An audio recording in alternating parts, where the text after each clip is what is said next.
जी नाज़रीन, हाज़िर आहियूं नेशनल ऑनलाइन न्यूज़ सां मिर्ज़ापुर खां अब्दुल ख़ालिक जुड़े जो जी रिपोर्ट ॾींदा हलूं त मध्य जिला ॻोठ ईदन बिरोही में पवर बिरादरी ऐं बिरोही बिरादरी जे बिंदुनि विच में थियल जहिड़े दौरान फायरिंग में मारिजी वियल मंज़ूर बिरोही, इब्राहिम बिरोही ऐं शरीफ बिरोही जी जनाज़े नमाज़ हथियारनि जी छांव में अदा कई वई, जंहिंमें वॾे अंग में माण्हुनि शिरकत कई। टिनी मक़तूलनि जा मढ़ अबाणी क़ब्रिस्तान में दफ़न कया विया, जॾहिं त मक़तूल नौजवान रियाज़ बिरोही जी जनाज़े नमाज़ ॻोठ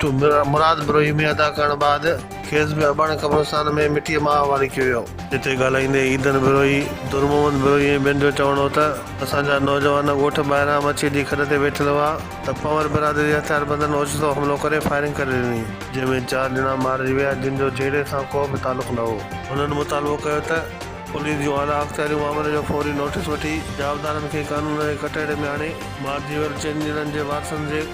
इंसाफ़ कयो वञे। हुन वाक़े जो केस मक़तूल इब्राहिम बिरोही जे वालिद नसीर मोहम्मद बिरोही जे फ़रियाद ते गुनाह नंबर 57/2021